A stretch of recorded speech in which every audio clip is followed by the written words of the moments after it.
অমালিনী শোনো না, বলছি কি তোমার সাথে না আমার কথা বলতে খুব ভালো লাগছে। তুমি রাগ করছো না তো? একটু রাগ করছো না? বলছি কি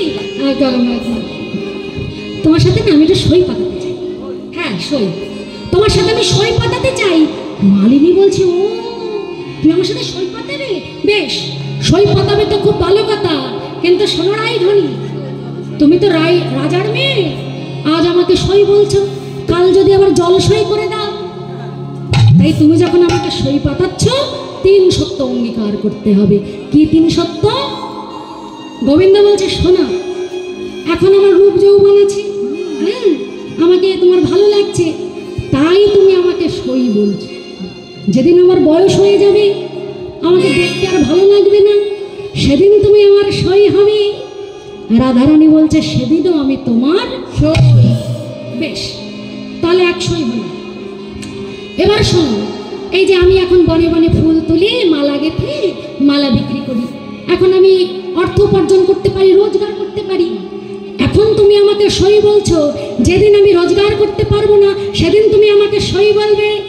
রাধারানী বললেন সেদিনও আমি তোমার সই। তাহলে কয় সই হলো? 2 সই। ওরাই ধনী, ঘুমটার আড়াল থেকে কথা হচ্ছে, কিন্তু মুখ দেখাচ্ছে না কিন্তু গোবিন্দ। শোনা, বলি কি এখন তো আমি মেয়ে ছেলে আছি, কিন্তু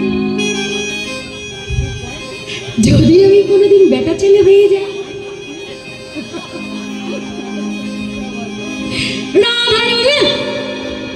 হয় নাকি?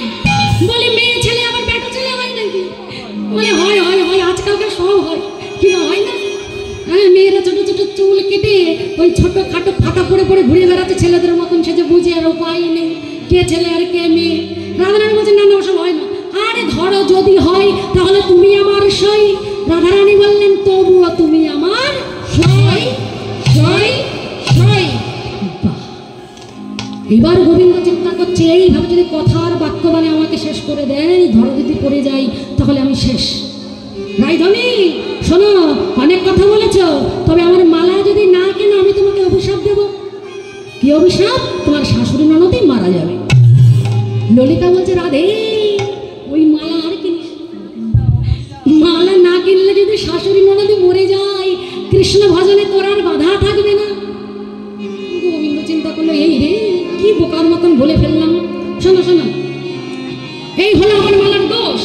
হ্যাঁ, এবার মালার গুণ আছে, অনেক গুণ আছে। শোনো মায়েরা, আমার এই যে মালা, এই মালার অনেক গুণ আছে। কি কি গুণ আছে শুনবে? আমার মালা যে জন পড়ে, শোনো শোনো, তোমাদের কারো ঘরে অশান্তি আছে না? আছে কারো ঘরে অশান্তি?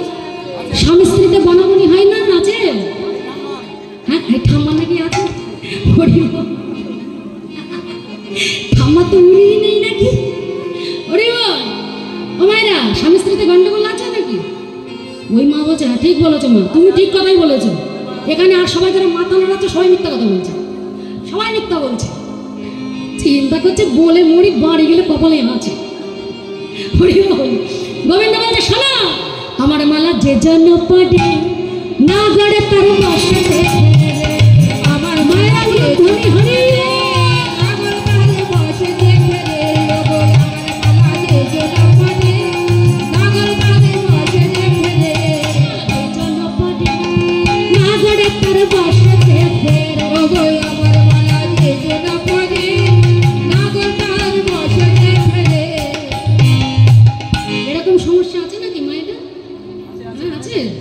যে বাড়িতে মোটে বাড়ির কর্তা মোটে কথা শোনে না।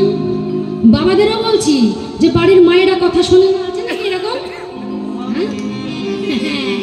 শোনা, বাড়ির কর্তা যদি কথা না শোনে, সোজা যেতে বলে যদি উল্টো চলে যায়, তাহলে আমার কৃষ্ণপ্রসাদী মালাখানা নিয়ে একবার তার গলায় যদি পড়াতে পারো, তোমার স্বামী কৃষ্ণ ভক্ত হবেই হবে। আমার মালা যে জন পড়ে